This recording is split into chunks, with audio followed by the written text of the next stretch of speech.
ये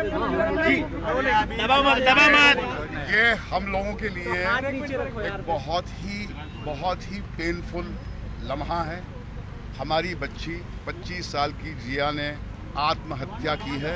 ये prima facie evidence हमारे पुलिस के जो हेड हैं यहाँ के, उन्होंने हमें इत्तला अभी दी है कि प्राइमा फेसी लगता है कि it's a case of suicide. हम यहाँ पर as the members of film fraternity जाति पर्सनल कांटेक्ट के आधार पे भी यहाँ इसलिए खड़े हैं क्योंकि हम उनकी वालिदा राबिया जी को ये एहसास दिलाना चाहती हैं कि वो इस लम्हे में तन्हा नहीं हैं। सिंटा की तरफ से हमारे रज़ा भाई भी खड़े हैं। बहुत जल्द हमारे वेस्टर्न इंडिया एसोसिएशन के दिनेश चतुर्वेदी यहाँ पर आएंगे और क्योंकि उनकी जो वालिदा हैं वो अकेली हैं, सारा सपोर्ट जो फिल्म फ्रेटर्निटी से उन्हें होना चाहिए उन्हें हासिल होगा। ये हम लोगों के लिए बहुत पेनफुल मोमेंट है, मगर ये एक ऐसा लम्हा है जहाँ पर हमें एक बहुत कड़वी सच्चाई का सामना करना चाहिए कि they something called mental depression एक ऐसी बीमारी है जिसके बारे में दुनिया को इल्म ही नहीं है। हम यहाँ वहाँ डिमोनाइज करते रहते हैं, दुश्मन ढूंढते रहते हैं, विलन ढूंढते रहते हैं और कहीं पर जो रोग होता है हमारे जिस्म के अंदर ही होता है। मुझे ये कहना है कि आज के दिन हम सबको मेंटल डिप्रेशन जैसी जो एक बीमारी है उसके बारे में सोचना चाहिए। इस सारे प्रकरण में जो है इस सारे प्रकरण में जो है सूरज पांचोली का नाम आ रहा है, आपको क्या ऐसी खबर मिली है?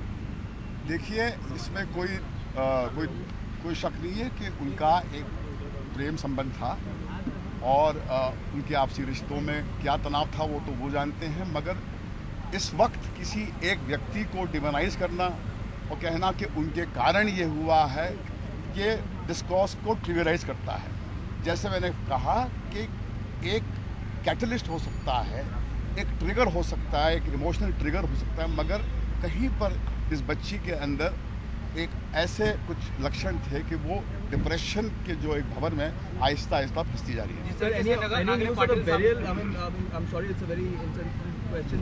The post-mortem process has concluded. That was told to me by the head of the police of this section, and I am told that they are waiting for some family members to come from UK. And from my information available to me, the burial will be tomorrow, and that is my information at the moment is. उनकी बहन आ रही हैं शाम की 7 बजे की flight से और कल सुबह जो है लास्ट राइट्स परफॉर्म किए जाएंगे। लेकिन सर, जो पुलिस ने डिटेल्स हमें दी है, नागरे पाटिल साहब ने खुद बोला है कि 10:53 से 11:22 तक कॉल जो है वो सूरज का ही आया था, उसके बाद सुसाइड हुआ है। हाँ, इसमें कोई शक नहीं है कि उसके एक प्रेम के संबंध थे और वो लास्ट कॉल 10:53 को आया था, मगर उसके बाद में उसकी बच्ची के जहन में क्या घटा कि उसने अपनी जान ले ली, वो शायद वो ही समझ पाएगा, क्योंकि वो एक डिप्रेसिव माइंड के अंदर क्या घटता है उसके बारे में आप फैंटेसाइज कर सकते हैं, उसका सही एहसास आपको कभी होगा ही नहीं। आपको लगता है कि फ्रेटर्निटी का इतना प्रेशर हो सकता है किसी इंसान के ऊपर कि करियर को आगे ना फिल्में करने के बाद? देखिए, मैं जानता हूं कि मीडिया की मजबूरी ये है कि वो फिल्म इंडस्ट्री को डिमोनाइज करें, मगर अगर आप ऐसा करेंगे तो आप जो इश्यू को ट्रिविलाइज कर देंगे। हज़ारों लोग फिल्म इंडस्ट्री में पलते हैं और यहाँ पर जीते हैं, ज़िंदगी में उतार चढ़ाव आते हैं। आग लाइट्स के बुझने के बाद ज़िंदगी समाप्त नहीं होती है। बहुत हज़ारों करोड़ों लोग इस मुल्क में बसते हैं जो आग लाइट के सामने अपनी ज़िंदगी नहीं जीते हैं, मगर वो ज़िंदगी के चैलेंजेस को फेस करते हैं। ये मानना कि फिल्म इंडस्ट्री की वजह से ये हुआ, ये गलत होगा। हाँ, एक माहौल एक क्राइसिस ट्रिगर कर सकता है। जिस तरह आपके वो डायबिटीज़ के आपके अंदर जीन्स में है डायबिटीज़, तो एक स्ट्रेसफुल लाइफ से वो डायबिटीज़ सरफेस पे आ सकती है, मगर ये कहना कि फिल्म इंडस्ट्री कारण है, ये डिबेट को या इशू को ट्रिविलाइज करते हैं। बट साहब, कभी जिया से आपकी बातचीत हुई या कुछ उन्होंने आपको कभी अपने इस तनाव के बारे में कभी बताया था?